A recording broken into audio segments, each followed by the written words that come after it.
Bethclet. Madame Bovary, by Gustave Flaubert.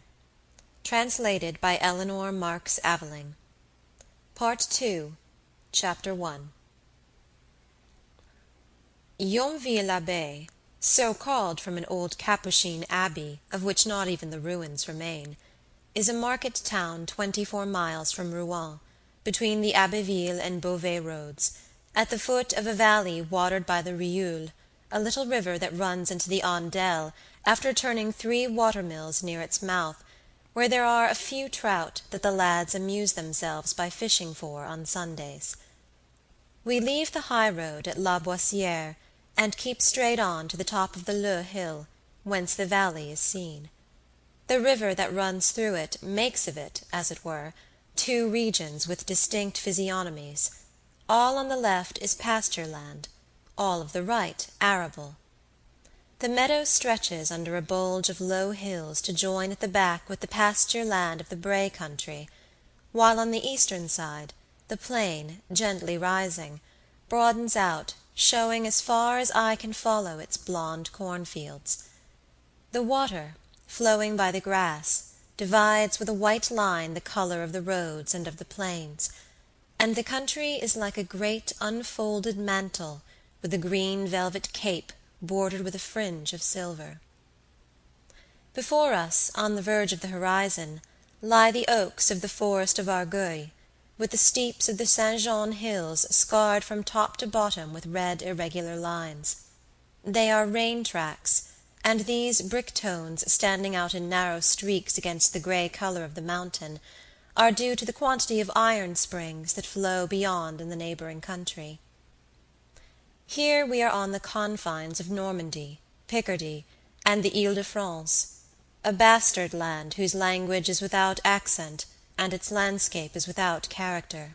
It is there that they make the worst Neufchâtel cheeses of all the arrondissements. And, on the other hand, farming is costly, because so much manure is needed to enrich this friable soil full of sand and flints. Up to 1835 there was no practicable road for getting to Yonville, but about this time a cross-road was made which joins that of Abbeville to that of Amiens, and is occasionally used by the Rouen wagoners on their way to Flanders. Yonville-l'Abbaye has remained stationary in spite of its new outlet. Instead of improving the soil, they persist in keeping up the pasture lands, however depreciated they may be in value, and the lazy borough, growing away from the plain, has naturally spread riverwards. It is seen from afar sprawling along the banks like a cowherd taking a siesta by the waterside. At the foot of the hill beyond the bridge begins a roadway, planted with young aspens, that leads in a straight line to the first houses in the place. These, fenced in by hedges, are in the middle of courtyards full of straggling buildings, wine-presses, cart-sheds, and distilleries scattered under thick trees, with ladders, poles, or scythes hung on to the branches. The thatched roofs, like fur caps drawn over eyes, reach down over about a third of the low windows, whose coarse convex glasses have knots in the middle, like the bottoms of bottles.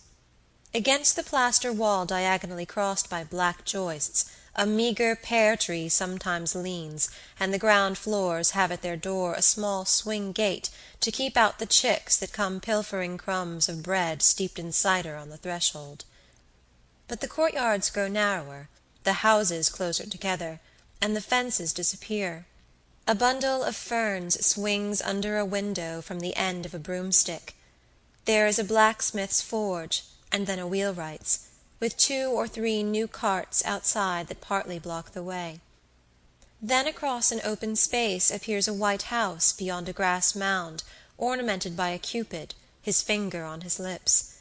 2 brass vases are at each end of a flight of steps. Scutcheons, the panneaux that have to be hung over the doors of notaries, blaze upon the door. It is the notary's house, and the finest in the place. The church is on the other side of the street, 20 paces farther down, at the entrance of the square.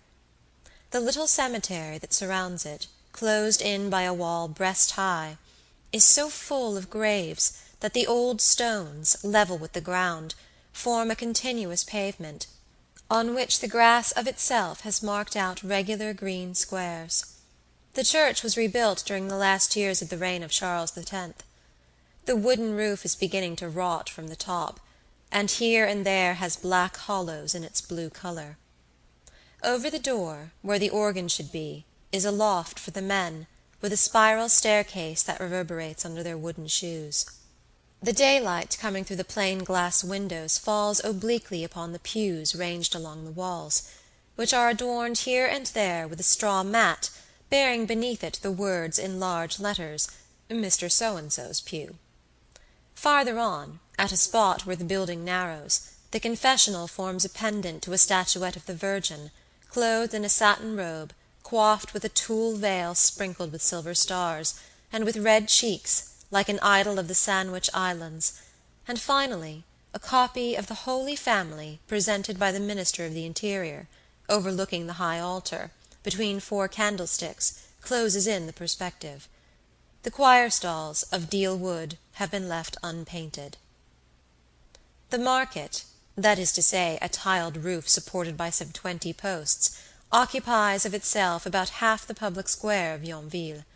The town hall, constructed from the designs of a Paris architect, is a sort of Greek temple that forms the corner next to the chemist's shop. On the ground floor are 3 Ionic columns, and on the first floor a semicircular gallery, while the dome that crowns it is occupied by a Gallic cock, resting one foot upon the chart, and holding in the other the scales of justice.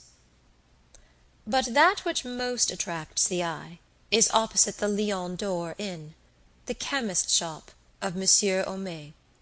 In the evening especially its argand lamp is lit up, and the red and green jars that embellish his shop front throw far across the street their 2 streams of color. Then across them, as if in Bengal lights, is seen the shadow of the chemist leaning over his desk. His house, from top to bottom, is placarded with inscriptions written in large hand, round hand, printed hand.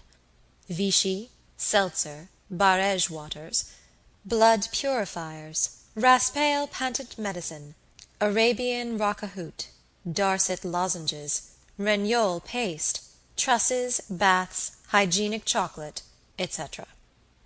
And the signboard, which takes up all the breadth of the shop, bears in gold letters, Homais, chemist. Then, at the back of the shop, behind the great scales fixed to the counter, the word laboratory appears on a scroll above a glass door, which about halfway up once more repeats Homais in gold letters on a black ground. Beyond this, there is nothing to see at Yonville. The street, the only one, a gunshot in length and flanked by a few shops on either side, stops short at the turn of the highroad. If it is left on the right hand and the foot of the Saint-Jean hills followed, the cemetery is soon reached. At the time of the cholera, in order to enlarge this, a piece of wall was pulled down, and 3 acres of land by its side purchased, but all the new portion is almost tenantless. The tombs, as heretofore, continue to crowd together towards the gate. The keeper, who is at once grave-digger and church beadle, thus making a double profit out of the parish corpses, has taken advantage of the unused plot of ground to plant potatoes there. From year to year, however, his small field grows smaller, and when there is an epidemic he does not know whether to rejoice at the deaths or regret the burials. "You live on the dead, Lestiboudoux," the curé at last said to him one day. This grim remark made him reflect. It checked him for some time, but to this day he carries on the cultivation of his little tubers, and even maintains stoutly that they grow naturally. Since the events about to be narrated, nothing in fact has changed at Yonville. The tin tricolour flag still swings at the top of the church steeple, the 2 chintz streamers still flutter in the wind from the linen drapers, the chemist's fetuses, like lumps of white amadou, rot more and more in their turbid alcohol, and above the big door of the inn the old golden lion, faded by rain, still shows passers-by its poodle mane. On the evening when the Bovarys were to arrive at Yonville, Widow Lefrancois, the landlady of this inn, was so very busy that she sweated great drops as she moved her saucepans.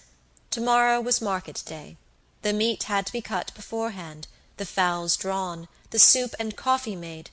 Moreover, she had the boarders' meal to see to, and that of the doctor, his wife, and their servant. The billiard-room was echoing with bursts of laughter. 3 millers in a small parlour were calling for brandy, the wood was blazing, the brazen pan was hissing, and on the long kitchen table, amid the quarters of raw mutton, rose piles of plates that rattled with the shaking of the block on which spinach was being chopped. From the poultry-yard was heard the screaming of the fowls whom the servant was chasing in order to wring their necks. A man slightly marked with smallpox, in green leather slippers, and wearing a velvet cap with a gold tassel, was warming his back at the chimney. His face expressed nothing but self-satisfaction, and he appeared to take life as calmly as the goldfinch suspended over his head in its wicker cage. This was the chemist. "Artemise!" shouted the landlady. "Chop me some wood, fill the water bottles, bring some brandy, look sharp! If only I knew what dessert to offer the guests you are expecting. Good heavens! Those furniture movers are beginning their racket in the billiard-room again, and their van has been left before the front door. The Hirondelle might run into it when it draws up. Call Polyte and tell him to put it up. Only think, Monsieur Homais, that since morning they have had about 15 games, and drunk 8 jars of cider. Why, they'll tear my cloth for me," she went on, looking at them from a distance, her strainer in her hand. "That wouldn't be much of a loss," replied Monsieur Homais. "You would buy another."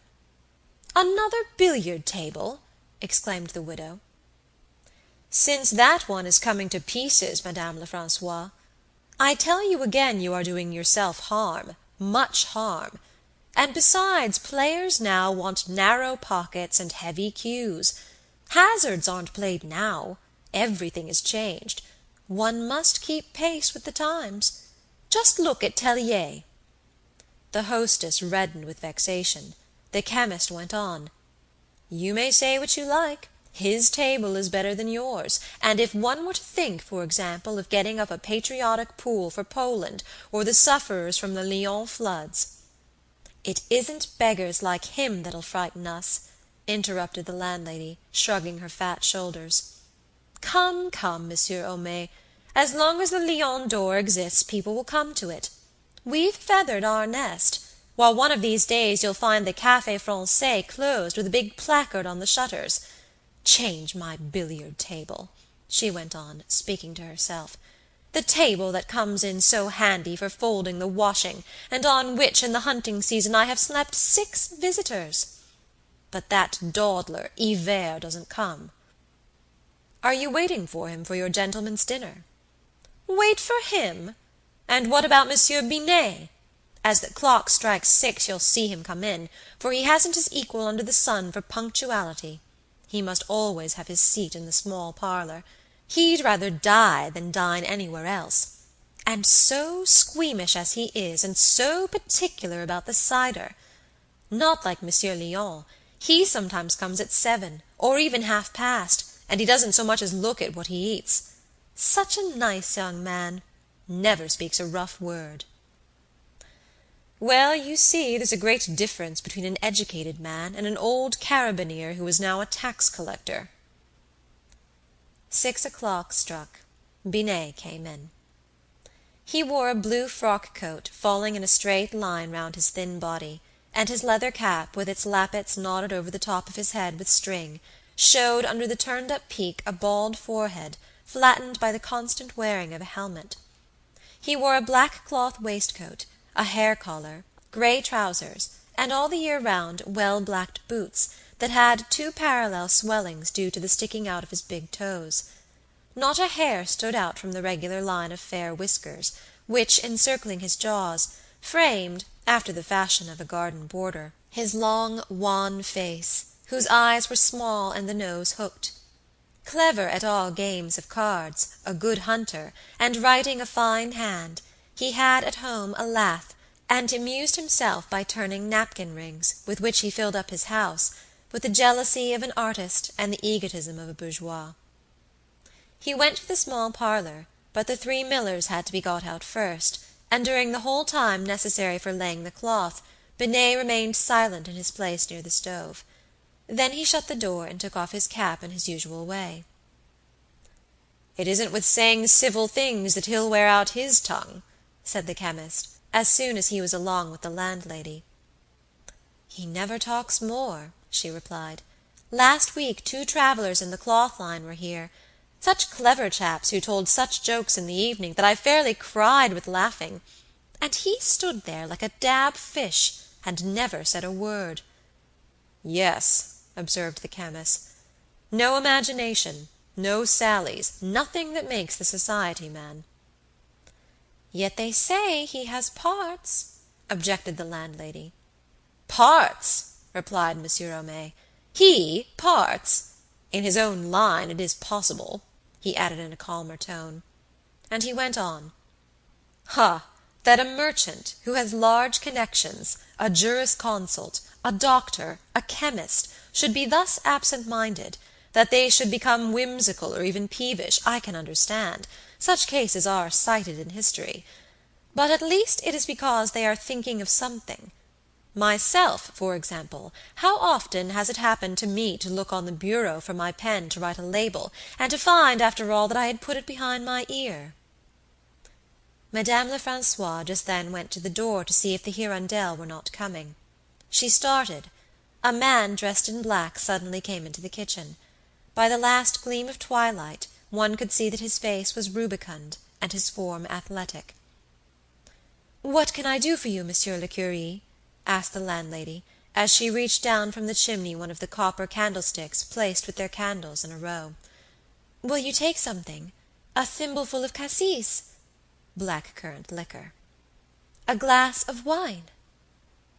The priest declined very politely. He had come for his umbrella, that he had forgotten the other day at the Ernemont convent, and after asking Madame Lefrancois to have it sent to him at the presbytery in the evening, he left for the church, from which the Angelus was ringing. When the chemist no longer heard the noise of his boots along the square, he thought the priest's behaviour just now very unbecoming. This refusal to take any refreshment seemed to him the most odious hypocrisy. All priests tippled on the sly, and were trying to bring back the days of the tithe. The landlady took up the defence of her curé. "Besides, he could double up 4 men like you over his knee. Last year he helped our people to bring in the straw. He carried as many as 6 trusses at once. He is so strong." "Bravo!" said the chemist. "Now just send your daughters to confess to fellows with such a temperament. If I were the government, I'd have the priests bled once a month. Yes, Madame Lefrancois, every month. A good phlebotomy, in the interests of the police and morals." "Be quiet, Monsieur Homais. You are an infidel. You've no religion." The chemist answered, "I have a religion, my religion. And I even have more than all these others with their mummeries and their juggling. I adore God, on the contrary. I believe in the Supreme Being, in a Creator, whatever he may be. I care little who has placed us here below to fulfill our duties as citizens and fathers of families, but I don't need to go to church to kiss silver plates and fatten, out of my pocket, a lot of good-for-nothings who live better than we do. For one can know him as well in a wood, in a field, or even contemplating the eternal vault like the ancients. My God, mine is the God of Socrates, of Franklin, of Voltaire, and of Béranger. I am for the profession of faith of the Savoyard Vicar, and the immortal principles of '89. And I can't admit of an old boy of a God who takes walks in his garden with a cane in his hand, who lodges his friends in the belly of whales, dies uttering a cry, and rises again at the end of 3 days. Things absurd in themselves, and completely opposed moreover to all physical laws, which prove to us, by the way, that priests have always wallowed in turpid ignorance, in which they would fain engulf the people with them." He ceased, looking round for an audience, for in his bubbling over the chemist had for a moment fancied himself in the midst of the town council. But the landlady no longer heeded him. She was listening to a distant rolling. One could distinguish the noise of a carriage mingled with the clattering of loose horseshoes that beat against the ground, and at last the Hirondelle stopped at the door. It was a yellow box on two large wheels, that, reaching to the tilt, prevented travellers from seeing the road and dirtied their shoulders. The small panes of the narrow windows rattled in their sashes when the coach was closed, and retained here and there patches of mud amidst the old layers of dust, that not even storms of rain had altogether washed away. It was drawn by 3 horses, the first a leader, and when it came downhill its bottom jolted against the ground. Some of the inhabitants of Yonville came out into the square. They all spoke at once, asking for news, for explanations, for hampers. Hivert did not know whom to answer. It was he who did the errands of the place in town. He went to the shops and brought back rolls of leather for the shoemaker, old iron for the farrier, a barrel of herrings for his mistress, caps from the milliners, locks from the hairdressers, and all along the road on his return journey he distributed his parcels, which he threw, standing upright on his seat and shouting at the top of his voice, over the enclosures of the yards. An accident had delayed him. Madame Bovary's greyhound had run across the field. They had whistled for him a quarter of an hour. Hivert had even gone back a mile and a half, expecting every moment to catch sight of her, but it had been necessary to go on. Emma had wept, grown angry. She had accused Charles of this misfortune. Monsieur Lheureux, a draper, who happened to be in the coach with her, had tried to console her by a number of examples of lost dogs recognizing their masters at the end of long years. One, he said, had been told of, who had come back to Paris from Constantinople. Another had gone 150 miles in a straight line and swum 4 rivers, and his own father had possessed a poodle which, after 12 years of absence, had all of a sudden jumped on his back in the street as he was going to dine in town. End of Part 2, Chapter 1.